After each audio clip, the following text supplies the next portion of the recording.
आपने जो 32 पन्ने का रिपोर्ट राष्ट्रपति को, केंद्र के गृह मंत्री और राज्य के राज्यपाल को सौंपा है, पूरा रिपोर्ट क्या है, पूरा पहले विस्तृत हमको बताइए। सबसे पहले तो मैं आपको बहुत स्वागत करती हूँ और विशेष रूप से अगर हम बात करते हैं राष्ट्रीय अनुसूचित जनजाति आयोग के द्वारा पिछले दिनों झारखंड के लगभग 18 जिला का हम लोग ने समीक्षा बैठक की। समीक्षा बैठक में आदिवासी समाज के साथ बैठे, कई आदिवासी गांव में जाना हुआ और आदिवासी हॉस्टल अनुसूचित जनजाति आवासीय छात्रावास में भी हम लोग का जाना।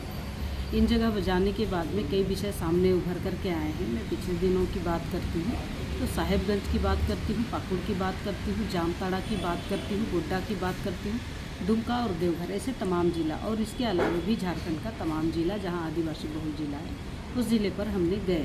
और उन जगह को अगर आप देखेंगे तो वहाँ कहीं ना कहीं एक हम कहें कि जनसांख्यिकी में परिवर्तन एक दिखाई दिया है, जिसको हम अंग्रेजी में डेमोग्राफिक चेंज का बात आज सबके सामने उभर करके आ रहे हैं।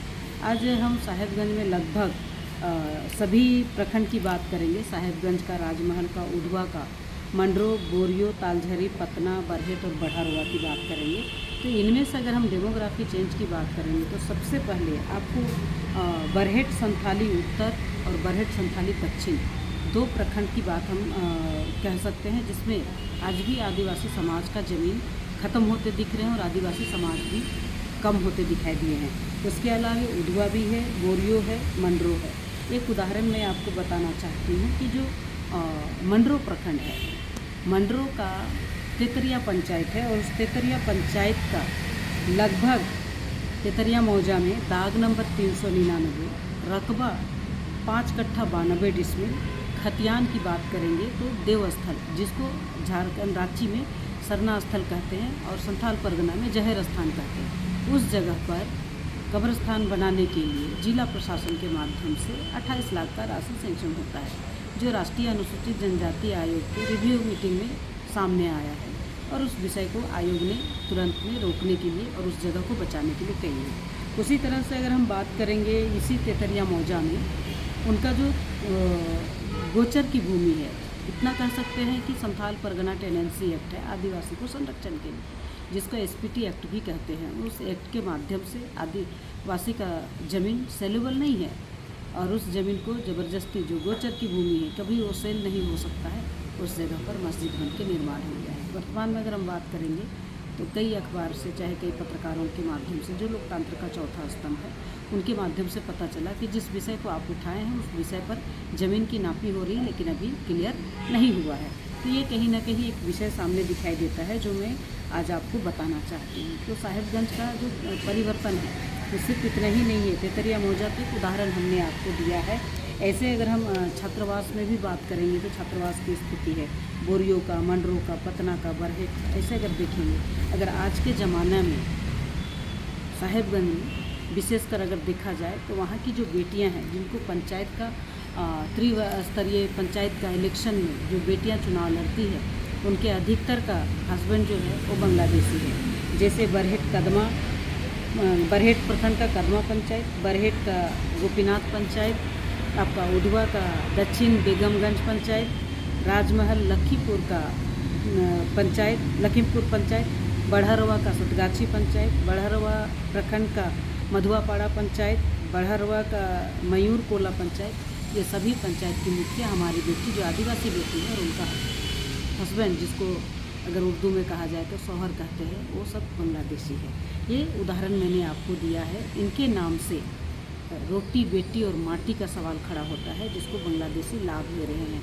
ऐसे कई आदिवासी बेटी को शादी करते हैं, वो पहला शादी नहीं है, तीसरा या चौथा पत्नी बना करके रखते हैं। इतने ही नहीं, मैं आपको बरहेट का प्रखंड की जो फूलभांगा पंचायत समिति के सदस्य है, वो बेटी भी हमारी है और उनका हस्बैंड बाहरी है। उसी तरह से साहेबगंज जिला परिषद की सदस्य है, बेटी हमारी है, जो चेयरमैन है वहाँ की, और उनका हस्बैंड बांग्लादेशी है।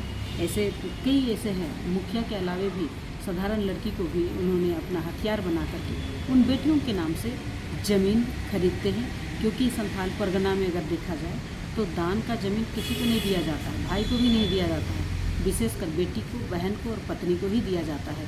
इसलिए बांग्लादेशियों को इनका जानकारी होगी इसलिए कहीं ना कहीं वो अपने आदिवासियों का ज़मीन को दान पत्र में खरीदते हैं। उसमें भी लिखा जाता है, दान पत्र जो रहता है उस दान पत्र में लगभग वो देते हैं 5,000 रुपये का और दान में लिखते हैं, और उनका ब्याज का पेपर बनता है 50,000 का, ताकि जीवन भर अपना पैसा लौटा ना पाए और ज़मीन का कब्जा उनके हाथों में चला जाए। साथ ही जिन बेटियों के घर में, जिन आदिवासी के घर में बहुत ज़्यादा ज़मीन है, उस घर की बेटी को जबरन शादी करके वो अपना बहू बना करके उसका दुरुपयोग करते हुए उनका ज़मीन का लाभ लेते हैं। ऐसे ही गोड्डा की बात करेंगे तो गोड्डा में भी कई बेटियां हैं जिन्होंने त्रिस्तरीय पंचायत इलेक्शन लड़ती हैं और उनके साथ शादी ब्याह होता है। आपको यह भी ध्यान रहेगा कि उस एरिया में, चाहे साहिबगंज की बात करेंगे, पाकुड़ की बात करेंगे, अलग से जमाई टोला है। उस जमाई टोला में कोई लोकल नहीं है, सब बांग्लादेशी है, बेटियां हमारी है, आदमी दूसरा है। तो उनकी जो भी बेटियां हैं वो दूसरी तीसरी पत्नी बनकर के आ रही हैं। जामताड़ा की बात करेंगे तो जामताड़ा में भी ऐसे ही लड़कियों का भी शादी हुआ है, उससे वो लाभ ले रहे हैं। और वहाँ का जो नारायणपुर है, नारायणपुर में भी, नारायणपुर का शहरपुर पंचायत है, जिस पंचायत का जहर स्थान देवस्थल है, उसको भी लगभग 5 एकड़ भूमि को खतियानी है, उसमें कब्रस्तान बना दिया गया है। अगर जब वो आवाज़ उठाते हैं तो अगल बगल का जितना भी बांग्लादेशी है उनको बुला करके उन पर आक्रमण कराते हैं, इससे ये डर पैदा हो गया है। ऐसे ही अगर हम नाला की बात करेंगे, ऐसे हम बात करेंगे करमाटाड़ की जो पाकुड़ जामताड़ा का है, ये सब कहीं ना कहीं हमारे पास में एक उदाहरण सामने आया है। और इस तरह से पाकुड़ की बात करेंगे, सबसे सेंसिटिव इलाका है। पाकुड़ में पिछले दिनों बहुत बड़ी एक घटना हुई थी, महेशपुर प्रखंड का गाय बथान में। उस गाय बथान में जो जिनके साथ घटना हुई थी वो लगभग 18 तारीख की घटना थी, 18/7/2024 का। और वो जो हुपनी मरांडी है और दुंदू हेमरो और जिनको मारा गया था, ये उनका एक देवर थे, ये बहुत बुजुर्ग थे। हमने जब दुमका जा रहे थे तो मैं सोशल मीडिया पर देखी कि इनको मारा गया है और वो सिद्धू कानू फूलो जानू हॉस्पिटल दुमका में एडमिट है। जब मैं देखने गई तो बहुत कराह रहे थे, बोल नहीं पा रहे थे, पूरा शरीर मैंने पूरा सीना में चढ़ के नाचा गया।